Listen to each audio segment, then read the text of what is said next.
एक शहर है जिसको अपनी प्राचीनता पर बहुत गर्व होता है। क्या बात। और उस गर्व को देखते हुए कई ऐसे शहर हैं, कई ऐसे देश हैं जिन्हें रश्क भी होता है। उस प्राचीनता को देखते हुए जिनको रश्क होता है वो लोग इस वक्त एक कार्यक्रम हो रहा है जो बनारस में, उसको भी देख रहे होंगे, और वो कार्यक्रम है बनारस लिट फेस्ट। तो इस बनारस लिट फेस्ट के जो आयोजक हैं दीपक मधोक जी, वो इस वक्त हमारे साथ हैं। हम उनसे ज़रा ये जानने और समझने की कोशिश करते हैं कि जो बनारस या जो काशी देश की सांस्कृतिक राजधानी है, वहाँ पे ऐसे सांस्कृतिक कार्यक्रमों के लिए कितनी जगह बची है और कितने लोग बचे हैं और इनका भविष्य क्या है। तो शुक्रिया दीपक जी, बहुत बहुत धन्यवाद और आपका स्वागत बनारस में, काशी में। काशी का मतलब है काश, और काश कहा जाता है प्रकाश के एक पुंज को। तो प्रकाश का पुंज जो नॉलेज का पुंज है, जो साहित्य का, संगीत का, कल्चर का, स्पिरिचुअलिटी का, धर्म का और इन सब चीज़ों का जो केंद्र बिंदु काशी है, बनारस है, सिटी ऑफ लाइट है, शिव की राजधानी है। यहाँ 8-10 हजार वर्षों से निरंतर एक सभ्यता है जो आज भी उसी रूप में चल रही है, और प्रत्येक काशीवासी वो इतना गौरवान्वित होता है, इतना घमंड से कहता है कि मैं बनारसी हूँ, और उसको काल का, समय का उसके ऊपर कोई प्रभाव नहीं पड़ता। बनारसवासी तो निरंतर जीता है, उसी शैली से जीता है। इन सब चीज़ों को अगर हम, अभी तक तो बनारस में लिटरेचर फेस्टिवल नहीं होता था। मैं क्योंकि स्कूल कॉलेज चलाता हूँ तो मेरे पास बहुत से छोटे बच्चे आते थे, कहते सर हम लोग फलाने शहर गए, वहाँ लिटरेचर फेस्टिवल में सम्मिलित हुए, तो हमें बनारस में क्यों नहीं है, ये प्रश्न आता। तो पिछले वर्ष इस प्रश्न को कल्पना में से जन्मभूमि पे लाया गया, और इस वर्ष एक बड़े रूप में बनारस के इस ताज के प्रांगण में इसका मंचन किया जा रहा है, जिसमें लगभग 100 से अधिक ऑथर्स, लेखक और पर्सनालिटीज़ आ रहे हैं, पैनलिस्ट आ रहे हैं, और एक बहुत सक्सेसफुल, बहुत सफल आयोजन किया जा रहा है। मेरी जो चुनौती थी आपसे, जो सवाल था आपसे, जैसा कि आपने कहा कि बनारस मस्ती में जीने वाला शहर है, इसकी हर गली में साहित्य है, इसके हर नुक्कड़ पे कला है, इसके हर घाट पे धर्म, संस्कृति, अध्यात्म है। ऐसे लोगों को, ऐसे बनारसियों को जिनमें अनुशासन भी है और जिनमें बिल्कुल भी अनुशासन नहीं है, उन सब लोगों को एक जगह इकट्ठा करना और उन लोगों को ये दिखाना कि देखो ये साहित्य उत्सव है, ये कितना चैलेंजिंग काम था आपके लिए? बिल्कुल चैलेंजिंग नहीं था। बनारस के रग रग में, बनारस के अंदर, उसका ब्लड ग्रुप में आर्ट कल्चर छिपा हुआ है।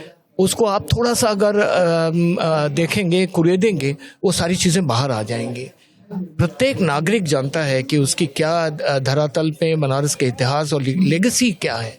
तो जब हमने इसकी परिकल्पना सामने लाए तो विभिन्न क्षेत्रों से बनारस के लोगों ने बढ़ चढ़ के हिस्सा लिया, और आज उसका रिजल्ट ये है कि आप देखेंगे कि यहाँ तक मॉडर्न बच्चे हैं, जनरेशन नेक्स्ट है, वो भी इन्वॉल्व है, और जहाँ हमारे पुराने बनारसी हैं वो भी इसमें पूरी तरह से सम्मिलित हैं। बिल्कुल कोई परेशानी नहीं हुई, और केवल एक सा लग जैसे गियर बदल रहे हैं।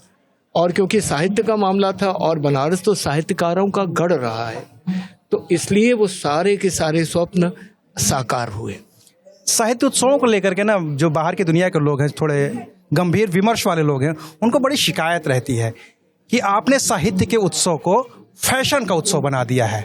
बनारस में ये चुनौती थी कि इसको उस फैशन का उत्सव न बनने दिया जाए, क्योंकि एक ऐसा शहर है जो अपनी प्राचीनता के लिए ही जाना जाता है, जो अपने धर्म, अध्यात्म, संस्कृति के लिए ही जाना जाता है। अगर वहाँ पे वो तड़का लग जाए जो जयपुर लिटरेचर फेस्टिवल टाइप तड़का था, तो वो गड़बड़ हो जाएगा। क्या इस बात की आशंका थी आप लोगों को? हम बिल्कुल आशंका थी। हमने इसको बिल्कुल ही फैशन का शो बनने नहीं दिया है, और आप देखेंगे कि यहाँ पुराने बनारस की झलक है, यहाँ पुराने संगीत की, अपने लोक संगीत की आप मैंने देखा होगा, और जो धोबिया नृत्य था यहाँ का, उसको कल वहाँ जीवंत किया गया हमारे मुख्य स्टेज के ऊपर। इसके अतिरिक्त बनारस के जो पुराने गीतकार हैं, बनारस के जो पुराने साहित्यकार हैं, उनकी रचनाओं को पुनः प्रकाशित किया गया। 124 वर्ष पुरानी पृथ्वी प्रदक्षिणा का हमने दोबारा उसको पब्लिश किया और यहाँ पे उसको रिलीज किया। तो नए और पुराने का मिश्रण, देखिए बनारस में 2 तरह के, हाँ वही तो है, और उस मिश्रण को खूबसूरती के साथ मैं इसलिए अपने आप को उसके लिए फिट बैठता हूँ, क्योंकि मेरा संबंध नई जनरेशन से बहुत ज़्यादा है और मैं स्वयं भी बनारस में 50-60 वर्षों से रह रहा हूँ, तो पुरानी जनरेशन को भी मैं जानता हूँ। उन दोनों को जो मिलाप उनका करना था, मिश्रण फ्यूजन करना था, वो अच्छे तरीके से हो रहा है और मुझे तो लग रहा है कि ये प्रयोग सफल हो रहा है। ऐसी कोई परेशानी नहीं है नए और पुराने को एक साथ खड़ा करने में। एक आखिरी सवाल, ये दूसरा सीजन है बल्कि कह लीजिए इसको, पिछली बार से इस बार इसकी भव्यता भी बढ़ी है। बनारस जैसे शहर में पैसे की भी चुनौती आई क्या, कि इसको आयोजित करने में जो खर्च होता है वो कहाँ से आएगा? क्योंकि आप एक स्कूल ग्रुप चलाते हैं, आपकी अपना कुछ निवेश होगा, बाकी निवेशकों से भी पैसा लेकर के आना होगा, क्योंकि सारा बहुत बड़ा इवेंट है ये। इसकी कोई चुनौती थी आप लोगों के पास? बिल्कुल, इसकी काफ़ी चुनौतियां थी और इसके लिए हमने राज्य सरकार से भी, विभिन्न विभागों से भी, हमने बहुत सी पब्लिक अंडरटेकिंग से बात किया और हमें वहाँ से सहायता भी मिली। लेकिन जो चुनौती फाइनेंस की होती है वो हमेशा विश्वसनीयता की चुनौती होती है। अगर लोगों को पता चल जाए कि उनका धन आपके पास सुरक्षित है और एक अच्छे कार्य में लग रहा है, तो वो आते हैं। तो उस हिसाब से हमें धीरे धीरे जैसे जैसे हम मंजिल के करीब हुए, हमारा कारवां बढ़ता गया। हमारे पास अपने आप ही लोग आए, नागरिकों ने कहा कि ये तो बड़ा अच्छा आइडिया है, इसको आज तक क्यों नहीं किया गया, इसको हम लोग सम्मिलित होते हैं।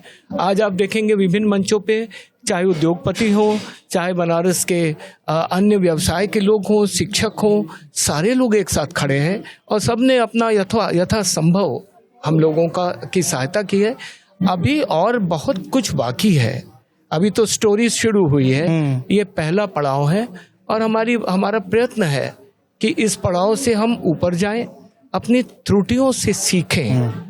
आप जैसे लोग जो विभिन्न लिट फेस्टिवल्स को देखते हैं, उनसे सुझाव लें। अगले वर्ष आप देखिएगा और ज़्यादा लोग आएंगे हमारी सहायता करने के लिए, और ज़्यादा बेहतर होगा। चलिए, तो आपको शुभकामनाएं कि आप अगले साल भी इससे और बेहतर आयोजित करें। तो ये थे दीपक मधोक जी, जिन्होंने बनारस में इस बार दूसरा सीजन बनारस लिट फेस्ट का आयोजित किया है और आप लोग इसको YouTube पर देख सकते हैं। बाकी जिस अलग अलग जगहों पे, अलग अलग प्लेटफॉर्म पे ये हो रहा है, और अगर आप बनारस में हैं तो 7, 8, 9 को आइए और देखिए। शुक्रिया, धन्यवाद, जय हिंद।